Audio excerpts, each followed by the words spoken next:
new guitar day. Another new guitar day.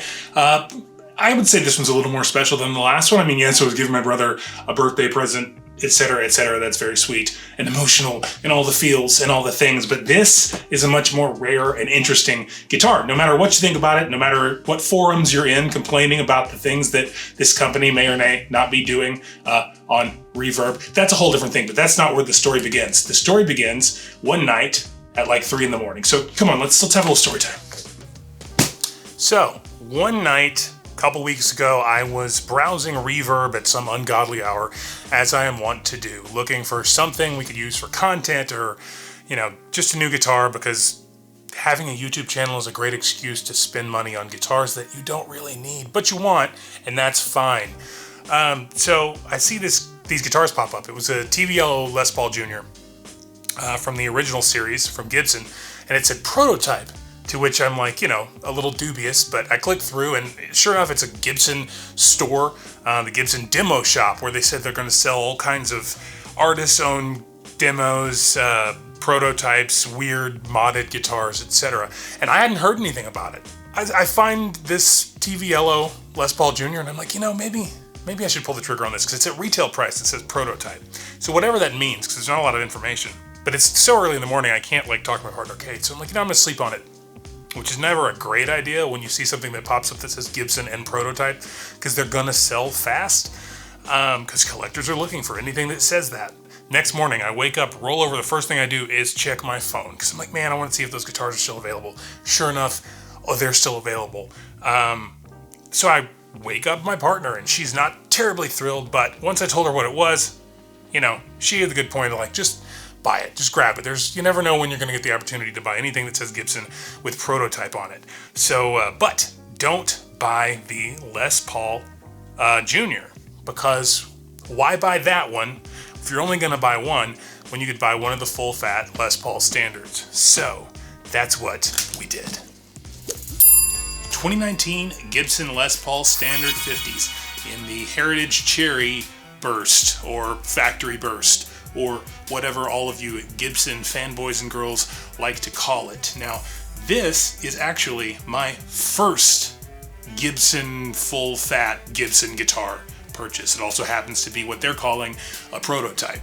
Now, whatever prototype means to them, usually prototype in factory manufacturing terms means pretty much what it sounds like. It's one of the first couple of things that they make to base the rest of the things off of. In this circumstance, they made probably, from what I understand, 3 or 4 of each model and color of the whole Gibson Originals line, which was, as you probably know, the line that was supposed to bring Gibson back to prominence. In a lot of ways it did. These are fantastic guitars. They're fairly universally loved by players because they changed a few things. They got rid of all your robot tuners and PCB soldered electronics and went back to just the old way of making a regular standard Les Paul.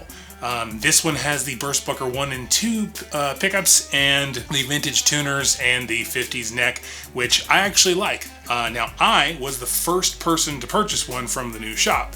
I bought one that morning, like we talked about, and then right after that, another collector, who's also on YouTube, bought the entire rest of the collection that was available at the time. Now, what we understand, as far as we know, is that they decided to take a handful of these first serial number guitars from the line, which this one does have a very low serial number. I think this is the last one they made of the run before they went to production. So I think they made 3 or 4, and this one is the 3rd or 4th one that they made.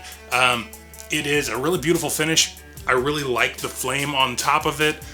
It's very heavy. I mean, it's Les Paul heavy. It's getting close to 10 pounds.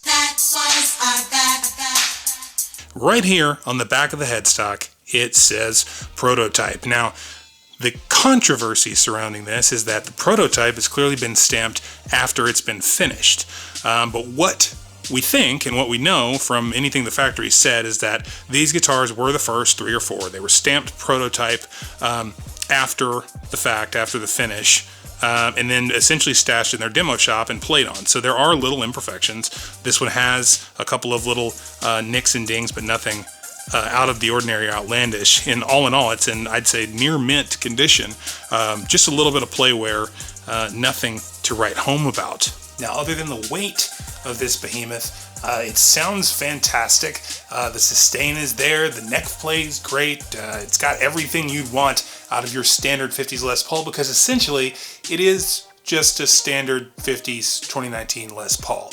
The difference between this one and the one you have is clearly that prototype stamp, and that prototype stamp means a lot. Now, it may not mean something to everybody, but it means something to the people who are looking for them. So yeah, the prices on these are going to go up, and I took that into account when I bought the thing, that I was going to relist it for whatever the market is suggesting. Now, the market has been set by the other YouTuber, which is totally fine, and whatever he gets for them, he gets for them. So what I'm going to do with this is play you some sounds. You're going to hear all of the songs that it plays, because guess what? It plays all the songs. And then we're going to throw this thing up on Reverb and just see what we can get. Now, it's going to probably have some price that a bunch of you are going to go, oh, that's crazy, wouldn't play that for a 50s Les Paul. That's fine.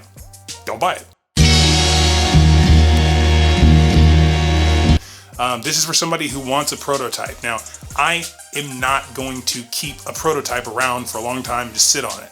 I can play it all day long, but it doesn't do me any good. I could just go get a regular standard 50s Les Paul. This is a really interesting thing to document and a really interesting thing to look at, because it is the genesis of the Originals line, and the line that sort of, in a lot of ways, saving Gibson. Saving Gibson from themselves. But that's a whole nother story for a whole nother video and a whole nother day. Let's go ahead and take a listen to all the songs that it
In the end, the journey of this prototype Les Paul has been a journey of hope. Hope that maybe these guitars will go down as a line that saved Gibson, or at least put them on the right track.